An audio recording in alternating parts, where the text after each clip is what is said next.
ചേട്ടൻ പറയണത് ശരി തന്നെയല്ലേ? രാത്രി മുഴുവൻ തെണ്ടി അലഞ്ഞ് പകല് മുഴുവനും കിടന്നുറങ്ങി ഇങ്ങനെ ജീവിതം തൊലയ്ക്കണോ? ഡിഗ്രി കഴിഞ്ഞ് 2 കൊല്ലമായില്ലേ? എന്തെങ്കിലും ഒരു ജോലിക്ക് ശ്രമിച്ചൂടെ? എനിക്ക് ശ്രമിക്കാഞ്ഞിട്ടാണോ കിട്ടണ്ടേ? വേണമെന്ന് വെച്ചാ കിട്ടും. അതിന് താൻ തന്നെ ശ്രമിക്കണം. സ്വന്തമായിട്ട് എന്തെങ്കിലും തൊഴിലുണ്ടെങ്കിൽ ഈ ആട്ടും തുപ്പും കേൾക്കണോ? അല്ല, എനിക്കതാ മനസ്സിലാകാത്തത്. എന്നെ ഭരിക്കാൻ ഇയാളാരാ? എന്റെ മുത്തച്ഛനോ? അച്ഛൻ ഉണ്ടാക്കിയ വീട്ടിൽ അച്ഛൻ ഉണ്ടാക്കിയ സ്വത്ത് അനുഭവിച്ച ഞാൻ കഴിയണേ? ഓ പിന്നെ 55 സെന്റ് സ്ഥലത്ത് 28 തെങ്ങ്. മാസം കിട്ടണ പിരിവ് എത്രയാണെന്നറിയോ? അപ്പൊ റേഷൻ കടയോ? റേഷൻ കട കൊണ്ടൊന്നും പണ്ടത്തെ പോലെ വലിയ ലാഭമില്ലെന്ന ചേട്ടൻ പറയണത്. അയാൾ പറയുന്ന എന്തും വിശ്വസിക്കാൻ ഇങ്ങനെ ഒരു ചേച്ചി മതി മേനി പറഞ്ഞത്. ചേട്ടൻ കേട്ടാ വീണ്ടും തുടങ്ങും. ആ, തൊഴിലില്ലാത്തവനെ തോൽപ്പിക്കാൻ ആർക്കും എളുപ്പം കഴിയും.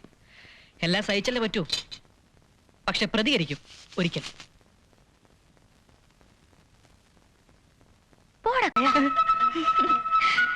എത്ര ദിവസമായി കണ്ടിട്ട് മിണ്ടൂല ഞാൻ, സത്യം. ആ കുറുമ്പ് കാണിച്ചാലേ കടിച്ചു തിന്നോളെ ഞാൻ.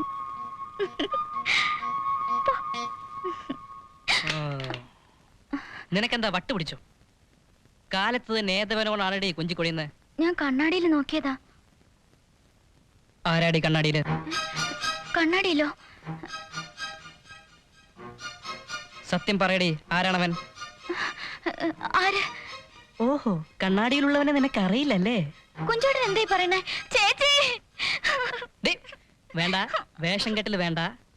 ആളെ പറയുന്നത് നിനക്ക് നല്ലത്. എന്താ? എന്തിനാ നീ കരയണേ? ഈ കുഞ്ചോട്ടൻ വേണ്ടാതീനം പറയുന്നു. ഞാൻ ആരെയും ഒളിപ്പിച്ചു വെച്ചിട്ടുണ്ട് അത്ര. എവിടെ?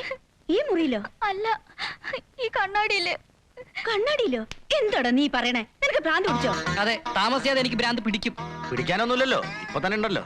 എന്തിനാണ് കരയണേ? ഈ കുഞ്ചോട്ടൻ എന്നെ പറ്റി അപവാദം പറയുന്നു. എന്താ പരാതം? ഞാൻ ആരെയും ഒളിപ്പിച്ചു വെച്ചിട്ടുണ്ടെന്ന്. ആരെ? എവിടെ? ഈ കണ്ണാടിയില്. കണ്ണാടിയിലോ?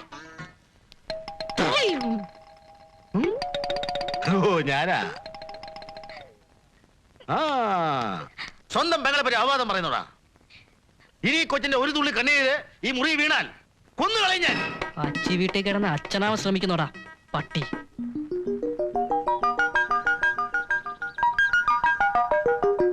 അമ്മേ, കാണുന്നില്ലല്ലോ. വരുന്നു. എന്താ? എന്തിനാ ബഹളം വെക്കണേ? വെളുപ്പിലുള്ള ഗുളിക എവിടെ? വെളുപ്പിനുള്ള ഗുളികയോ? വെളുപ്പാകത്ത് വലിക്കുന്ന ഗുളിക എവിടെയെന്ന്? ആ, ഇവിടെ എങ്ങാനും കാണും. വേറെ എവിടെ പോവാനാ? ആ കോന്തൻ എവിടെ? നാരായണൻ. നാരായണ അല്ലെങ്കിൽ തന്നെ അവന് ചെവി കേൾക്കില്ല, പിന്നെ എങ്ങനെ വിളി കേൾക്കാനാ? നാരായണ. എന്തോ മുതലാളി എന്നെ വിളിച്ച?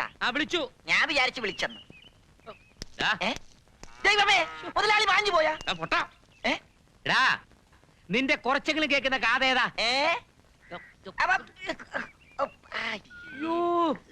എടാ പരമനാറി പൊട്ടൻ നാരായണ, ഞാൻ വെളുപ്പാങ്കാലത്ത് കഴിക്കുന്ന ഗുളിക നീ എവിടെയാ വെച്ചത്?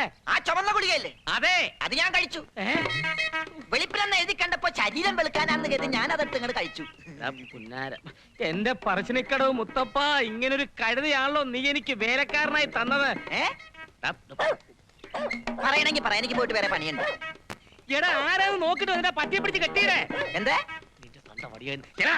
അതങ്ങോട്ട് പറഞ്ഞാ പോരെ? ചെവിട് കെട്ടൂട്. ഹലോ പട്ടി, ഹലോ ഹലോ പട്ടി, പട്ടി. ഞാൻ അകത്തുണ്ടെന്ന് എങ്ങനെ മനസ്സിലായി? ഗേറ്റിൽ തൂക്കിയ ബോർഡ് കണ്ട്. പട്ടിയുണ്ട്, സൂക്ഷിക്കുക. കടിക്കുവോ? ഉണ്ട്, മുതലാളി അകത്തുണ്ട്. പട്ടി കടിക്കുവോന്നാ ചോദിച്ചത്.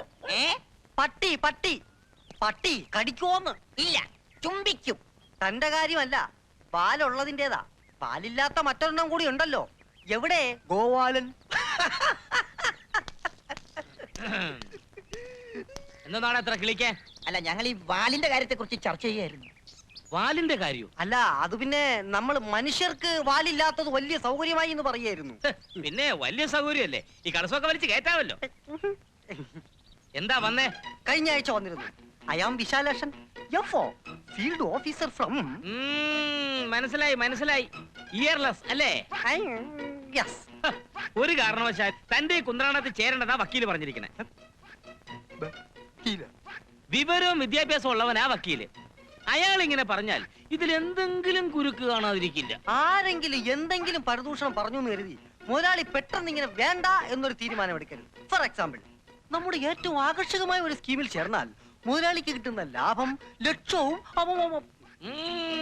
അതും വക്കീല് പറഞ്ഞു. വാചകം ഓടിച്ച് വീഴ്ത്താൻ താൻ കേമനാണെന്ന്. എച്ചിക്കൈ കൊണ്ട് കാക്കി ഓടിക്കുമ്പോൾ എത്ര ആട്ടി ഓടിച്ചാലും താൻ പോകത്തില്ല. അല്ല മുതലാളി, അത് താൻ ഒന്നും പറയണ്ട. താൻ എത്ര കാരണം പറഞ്ഞാലും ഞാൻ എടുക്കത്തില്ല.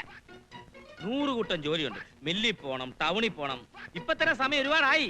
എടാ നാരായണ, ആ ജീപ്പ് ഓടിക്കാൻ പറ്റിയ ഡ്രൈവറെ നോക്കാൻ പറ്റില്ല. നോക്കിയോ നീ? 3 ലോഡ് നെല്ല് ഇന്നലെ തന്നെ മില്ലിൽ വന്നിട്ടുണ്ട്. പാലക്കാട്ടേക്കുള്ള അവല് ഞാൻ അഴിച്ചു കഴിഞ്ഞു. എന്റെ പറശ്ശിനിക്കടവ് മുത്തപ്പ, മാങ്ങാന്ന് പറയുമ്പം തേങ്ങാന്നാണല്ലോ ഈ പണ്ടാരം കേൾക്കുന്നെ. നിന്റെ ചെവിക്കന് പറിച്ച് കളടാ. അത് വൈകുന്നേരം പോകാം. ചെവിടും കേട്ടിട. എന്താ മുതലാളി പറഞ്ഞത്? നിന്റെ തന്തയ്ക്ക് പറഞ്ഞതാ. അതല്ല, എന്നെ എന്താ പറഞ്ഞെന്ന്. തേങ്ങ തേങ്ങ പോട്ടെ, നമ്മുടെ കാര്യം എന്തായി? ആ വക്കീലെ പാര വച്ചു. ആ പാരയ്ക്ക് ഒരു പാര്. അതൊരു പാര, ഇത് അപാര പാര. ഓ,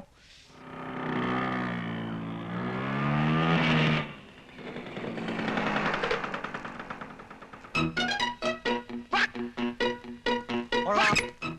നന്നായിരിക്കുന്നു. പാറ വക്കീലാണെന്ന് അറിയാമായിരുന്നു, പക്ഷെ പാര വക്കീലാണെന്ന് ഇപ്പോഴാ മനസ്സിലായത്. പാരേ പാറയുമല്ല പാരയുമല്ല, വീറ വക്കീലാടാ പുല്ലേ. Good morning. അയ്യോ, ഇതാര് വക്കീലോ? കോടതിയിലേക്ക് പോകുന്ന വഴിയാ. സന്ധ്യയ്ക്ക് കുറച്ച് ബുക്സ് കൊടുക്കാനുണ്ടായിരുന്നു. Very good books, you know. Sandhya രാവിലെ തന്നെ കോളേജിലേക്ക് പുറപ്പെട്ടോ? ഇതാ എൻട്രൻസ് ഗൈഡാ, ഫ്രണ്ട്സിന് ഉപയോഗപ്പെടും. വലിയ വലിയ പുസ്തകങ്ങളൊക്കെ പഠിപ്പിച്ച് ഇവിടെ ഡാക്ടർ പരീക്ഷയ്ക്ക് ഇരുത്താനുള്ള വാശിയിലാണോ വക്കീലെ?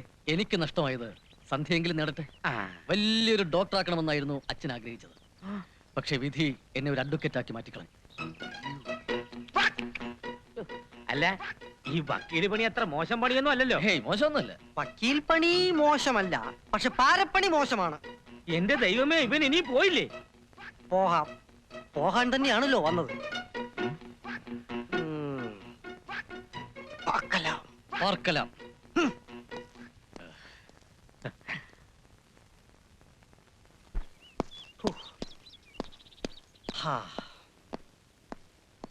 സോറി, ഞാൻ അല്പ ലേറ്റായി.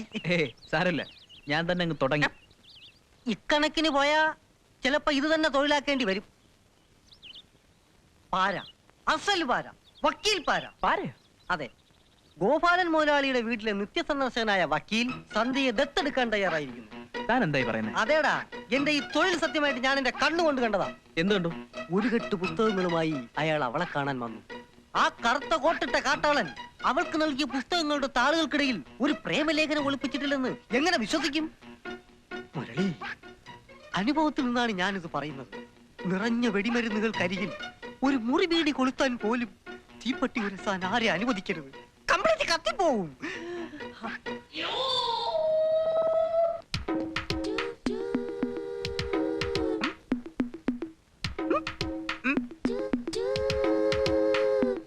എന്റെ പ്രവചനം എപ്പടി കൃത്യസമയത്ത് തന്നെ അയാളുടെ എത്തിയില്ലേ? ഇപ്പൊ ഞാൻ വിശ്വസിക്കുന്നു, അത് ഉദാത്തമായ പ്രേമം തന്നെ. ഒന്ന് കൂവിയാലോ? ഇനി നമ്മൾ ഇവിടെ നിന്ന് കൂവിട്ട് എന്താണ് കാര്യം? അതെ, കാര്യമുണ്ട്. അണ്ണാറക്കണ്ണനും തന്നാലായത് എന്നാണല്ലോ. നമുക്ക് കൂവി പ്രതിഷേധിക്കാം. ഈ ക്രിമിനൽസിന്റെ കാര്യത്തിൽ ഞാൻ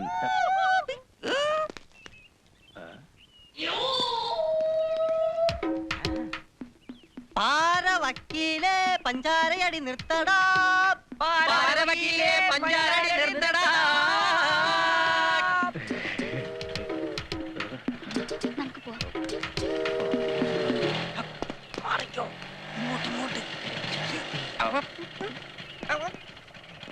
ഓഹോ, ഇദ്ദേഹമാണോ നേതാവ്? ബെസ്റ്റ് ഇദ്ദേഹം. കുഞ്ചു വിട്ടാടാ. കൂവി തോൽപ്പിക്കുന്ന നല്ല കേമത്തം. കോഴിയെ കിട്ടാതെ വരുമ്പോ കുറുക്കന്മാരുടെ ഒരു തരം താണ പ്രതിഷേധായത്. സഹായിക്കട കുഞ്ചു. ഒക്കെ കേട്ടു. പാറവക്കീൽ, പാരവക്കീൽ, പഞ്ചാരവക്കീൽ. എന്താണ് പഞ്ചാര? അർത്ഥം നിങ്ങൾക്കറിയോ? പഞ്ചസാര, യെസ്, ഷുഗർ. സംസ്കൃതത്തിൽ അതിന് ശർക്കര എന്ന് പറയും. അറബിയിൽ അൽസൊക്കർ, സ്പെയിനിൽ അസൂക്കർ, ഫ്രാൻസിൽ ഫുക്രി അഥവാ ശുക്രി. അപ്പോൾ മുക്രി? മുക്രി പള്ളി. പിന്നെ വക്കീൽ ഭാഷയിൽ പറഞ്ഞാൽ ഇന്ത്യൻ പീനൽ കോഡിൽ ഒരു വകുപ്പുണ്ട്, 509. ഒരു പെൺകുട്ടിയുടെ മാന്യതയെ ഭംഗപ്പെടുത്തണം എന്ന ഉദ്ദേശത്തിൽ എന്തെങ്കിലും പറയാനോ ശബ്ദിക്കാനോ പ്രവർത്തിക്കാനോ പാടുള്ളതല്ല. വകുപ്പ് ലംഘിക്കുന്നവർക്ക് 1 വർഷം തടവോ 50,000 രൂപ പിഴയോ രണ്ടും കൂടി ഒന്നിച്ചു അനുഭവിക്കേണ്ടി വരും. നിയമപ്രകാരം ഈ ശിക്ഷകൾക്കെല്ലാം അർഹരാണ് നിങ്ങൾ. പക്ഷേ ഞാനിപ്പോൾ ആക്ഷൻ എടുക്കുന്നില്ല. നിഷ്കളങ്കമായ ഒരു ഗ്രാമത്തിൽ എന്നെപ്പോലെ സമർത്ഥനായ ഒരു അഭിഭാഷകൻ വിചാരിച്ചാൽ ഏത് നിരപരാധിയെയും കൊലയാളിയാക്കാം, ഏത് കൊലയാളിയെയും നിരപരാധിയുമാക്കാം. അത് മാത്രം മറക്കണ്ട. ഇതും മറക്കണ്ട. താങ്ക്സ്. എടുത്തോണ്ട് പോടോ കരിമ്പൂതമേ. എന്ത് നല്ല മനുഷ്യൻ. നിന്നെയും വക്കീലിനെയും താരതമ്യപ്പെടുത്തുമ്പോൾ വക്കീലിന് വിവരമുണ്ട്, നിനക്ക് ഉയരമുണ്ട്. അതാണ് വ്യത്യാസം.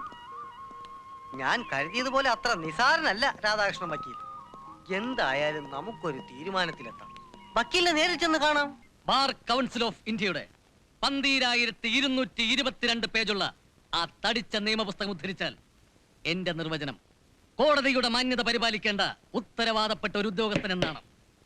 സമൂഹത്തിലെ ഉത്തരവാദപ്പെട്ട ഒരംഗം, മാന്യനായ ഒരു വ്യക്തി, അതാണ് ഞാൻ. അതുകൊണ്ട് തന്നെ നിങ്ങളുടെ ചീപ്പായ ഈ റിക്വസ്റ്റിനോട് ഞാൻ വളരെ മാന്യമായി പ്രതികരിക്കുന്നു. ആ പെൺകുട്ടിയെ എനിക്കിഷ്ടമാണ്. I love you. I love her. ഈ ഗ്രാമത്തിൽ ആ പെൺകുട്ടിയെ ലവ് ചെയ്യാനും വിവാഹം കഴിക്കാനും എന്തുകൊണ്ടും യോഗ്യൻ ഞാൻ മാത്രമാണെന്ന് എനിക്ക് ബോധ്യമുണ്ട്, അവൾക്ക് ബോധ്യമുണ്ട്, ഈ നാട്ടുകാർക്ക് മുഴുവൻ ബോധ്യമുണ്ട്. മുരളി കോളേജിൽ പഠിക്കുമ്പോ അവള് 9ാം ക്ലാസ്സിൽ. അപ്പൊ മുരളി അവക്കൊരു ലവ് ലെറ്റർ കൊടുത്തിരുന്നു. What letter? Child marriage act പ്രകാരം 9ാം ക്ലാസ്സിൽ പഠിക്കുന്ന ഒരു പെൺകുട്ടിക്ക് ലവ് ലെറ്റർ കൊടുക്കുക എന്നത് തന്നെ ക്രിമിനൽ കുറ്റമാണ്. പോട്ടെ, 1ലും 9ലും ഒക്കെ പഠിക്കുമ്പോ അങ്ങനെ ചിലതൊക്കെ സംഭവിച്ചെന്നിരിക്കും. ഇപ്പൊ അവൾക്ക് നിന്നെ ഇഷ്ടമാണോ? അല്ല, ഉണ്ടെന്നാണ് എന്റെ വിശ്വാസം. അത് തന്നെയാണ് എന്റെയും വിശ്വാസം. ഇഷ്ടമാണ് എന്ന് ഞാൻ ഇതുവരെ അവളോട് പറഞ്ഞിട്ടില്ല. പക്ഷേ പറയാതെ തന്നെ അത് ഗ്രഹിക്കാനുള്ള വിവേകം അവൾക്കുണ്ട് എന്നാണ് എന്റെ വിശ്വാസം. ഐ മീൻ, ഞാൻ എന്റെ നൊബിലിറ്റി കീപ്പ് ചെയ്യുന്നു. That's all. ഓഹോ, അപ്പൊ ഇതും ഒരു വൺ വേ. എന്തായാലും വൺ വേ റൂട്ടിലുള്ള മത്സരമാവുമ്പോ ആക്സിഡന്റ് ഉണ്ടാവില്ല. ചിലപ്പോൾ ആക്സിഡന്റ് ഉണ്ടായെന്ന് വരും. അർഹതപ്പെട്ടതാണ് ആഗ്രഹിക്കുന്നതെന്ന് എനിക്ക് നല്ല ഉറപ്പുണ്ട്. അഥവാ ഇനി തന്നെയാണ് അവൾ ഇഷ്ടപ്പെടുന്നതെന്ന് എനിക്ക് ബോധ്യമായാൽ ഞാൻ പിന്മാറാം. പക്ഷേ അതുവരെ ഞാൻ മത്സര രംഗത്തുണ്ടാവും. ഓക്കേ? ആഗ്രഹങ്ങളെ ഗർഭം ധരിച്ച് സ്വപ്നങ്ങളെ പ്രസവിക്കുന്ന 2 പാവം കാമുകന്മാർ. ഇവരിൽ ഞാൻ എത്രയോ ഭേദം.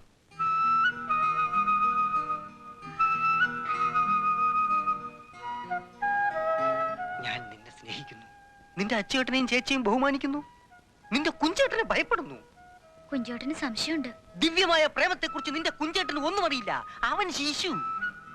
വിശാലാക്ഷന്റെ ഈ ശരീരം വിശാലമായി ഒന്നേയുള്ളൂ, ഹൃദയം മാത്രം. ട്യൂട്ടോറിയലിലെ കൂട്ടുകാരികളൊക്കെ ചോദിക്കുന്നു എപ്പോഴാ കല്യാണമെന്ന്.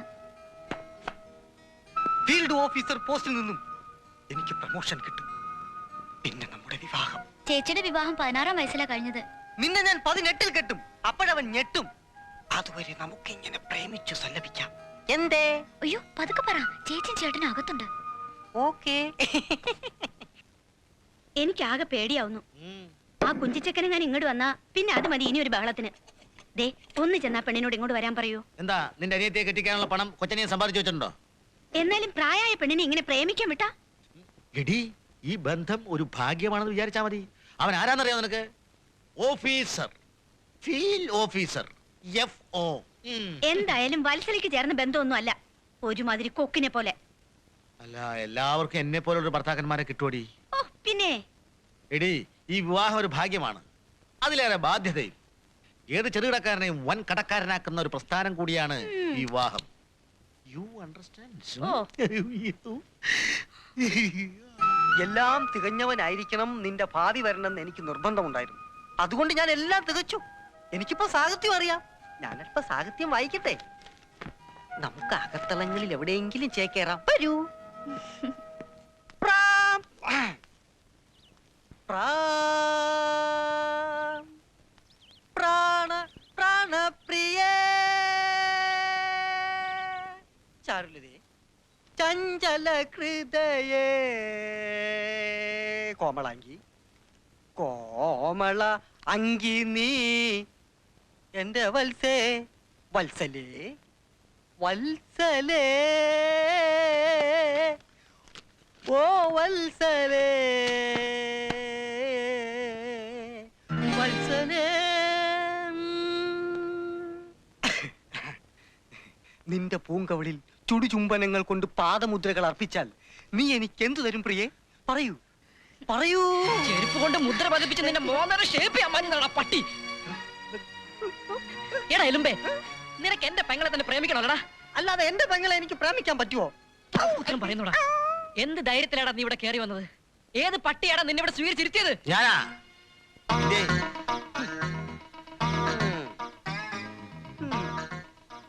ഞാനാണ് അവനെ സ്വീകരിച്ചിരുത്തിയത്. ഓഹോ, അപ്പൊ എല്ലാവരും ചേർന്നുള്ള കളിയായിരുന്നു അല്ലേ? അതെ, വത്സലയും വിശാലാക്ഷനും തമ്മിൽ ദിവ്യമായ പ്രേമത്തിലാണ്. താമസിയാതെ അവര് വിവാഹിതരാകുകയും ചെയ്യും. പ്രേമിക്കാനും പെണ്ണ് കെട്ടാനും എന്ത് യോഗ്യത ഇവനുള്ള? എന്റെ വ്യക്തിത്വത്തിൽ തുടരുത്, അവിടെ മാത്രം തൊട്ട് കളിക്കരുത്.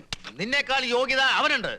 ഇന്ത്യ മുഴുവൻ പടർന്നു കിടക്കുന്ന ഒരു കമ്പനിയുടെ എഫ്ഒ ആണ് അവൻ. എഫ്ഒ, അതിനോടൊപ്പം ഒരു എക്സ് കൂടി ചേർത്താ പൂർണ്ണമാകും. FOX Fox. അയ്യോ ചേച്ചി, വിശ്വട്ടിനെ കുറുക്കാന്ന് വിളിച്ചു. അതിഥികളെ ആക്ഷേപിക്കരുത്. അതിഥിയോ? അതെ, ഇപ്പൊ അതിഥി. വൈകാതെ തന്നെ ഇവൻ നിന്റെ അളിയനും ആവും. എന്റെ പെങ്ങളാണ് ഇവള്. ഈ കാര്യത്തിൽ എനിക്കും ചില തീരുമാനങ്ങൾ എടുക്കാനുണ്ട്. ഒരു പവൻ പൊന്നോ ഒരു 100 രൂപ നോട്ടോ തികച്ച് കാണാത്ത നീ എന്ത് തീരുമാനിക്കാനാടാ? പൊന്നും പണവും സമ്പാദിച്ച് പെങ്ങളെ കെട്ടിച്ചയക്കാമെങ്കിൽ നീ തന്നെ തീരുമാനിച്ചോ. ഏത് കോലോത്ത തമ്പുരാനെ കൊണ്ട് വേണമെങ്കിൽ കെട്ടിച്ചോ. എനിക്ക് ഈ തമ്പുരാൻകുട്ടിയെ കൊണ്ട് കെട്ടിക്കാനേ സാധിക്കൂ. അല്ലാതെ തെണ്ടി തിരിഞ്ഞു വന്ന് ആങ്ങളെ ചമയാൻ ശ്രമിച്ചാറുണ്ടല്ലോ, നിന്റെ റേഷൻ കാർഡ് ഞാൻ കീറിക്കളയും. മനസ്സിലായടാ? എന്നെങ്കിലും ഒരു ഇരുട്ടടി നിനക്ക് ഞാൻ തരുവടാ പട്ടി. എന്താടാ നോക്കി പേടിപ്പിക്കാടാ ഞാനൂലേ? പേടിച്ചു പോയല്ലേ? തമ്പുരാൻകുട്ടി ഇരിക്കേ. എന്ത് പറ്റി? കീറിയോ? ആ, പുട്ടും കടലയും കോഴിയിറച്ചി എല്ലാം ശരിയാക്കിയിട്ടുണ്ട്. ഓഹോ, വിശ്രമം മാത്രമല്ല ഭക്ഷണമുണ്ട്. ചേച്ചി ഇതിന് കൂട്ടു നിൽക്കല്ലേ? അച്ചോട്ടൻ പറയണ പോലെ ഒന്നും കൊടുക്കാതെ ഒരുവൻ കെട്ടാൻ തയ്യാറായ അത് ഭാഗ്യം കരുതല്ലേ വേണ്ടത്. ഇതിനെ കെട്ടി തലയിൽ വെച്ച് കൊടുത്താല് ഒന്ന് ചുമക്കാൻ പോലുള്ള ആരോഗ്യമുണ്ടോ അന്നത്തിലേക്ക്? ഈ ലോകത്ത് വേറെ ഒരു സുന്ദരനെയും കിട്ടിയില്ല നിനക്ക് പ്രേമിക്കാൻ. വിശ്വട്ടിനെ എനിക്കിഷ്ടമാണ്. ബാഹ്യ സൗന്ദര്യത്തിലല്ലല്ലോ ഒരു പുരുഷന്റെ വ്യക്തിത്വം. ഓഹോ, അപ്പൊ എക്സ്റേ എടുത്ത് അവന്റെ ആന്തരിക സൗന്ദര്യം കൂടെ നീ കണ്ടെത്തി കഴിഞ്ഞു അല്ലേ? കൊള്ളാം. ഒന്നിച്ചു പൊറുക്കേണ്ടത് അവളല്ലേ, നീ എന്തിനാ ബഹളം വയ്ക്കണേ? കണ്ട അണ്ടനെ അടകോടനെയും കയറി അളയാന്ന് വിളിക്കേണ്ട എന്റെ ഒരു ഗതികേട്. ഒന്ന് നീനാൻ വെച്ച് ഇനിയിപ്പോ ഒരു മരപ്പട്ടി. അത്രയ്ക്ക് കുറച്ചിലാണെങ്കിലേ ഞങ്ങൾ ആരുമല്ലെന്ന് പറഞ്ഞാ മതി. എന്നെ ഒരു ദേവതയെ പോലെ പൂജിക്കുന്ന ആളാ വിശ്വട്ടൻ. അന്നം കാണാത്തവന് പച്ചരിക്കഞ്ഞ് കിട്ടിയാലും അത് പാൽപ്പായസമാണെന്ന് തോന്നൂടി. ഭക്ഷണമൊക്കെ എടുത്ത് വെച്ചില്ലേ? വിശാലാക്ഷൻ വിശക്കുന്നു. ചിക്കൻ സൂപ്പ് റെഡിയായില്ലേ? ഇതൊക്കെ തന്നെ ധാരാളാ. ഇനി എന്തിനാ ചിക്കൻ സൂപ്പ്? തീറ്റിക്കാവടാ തീറ്റിക്കാം.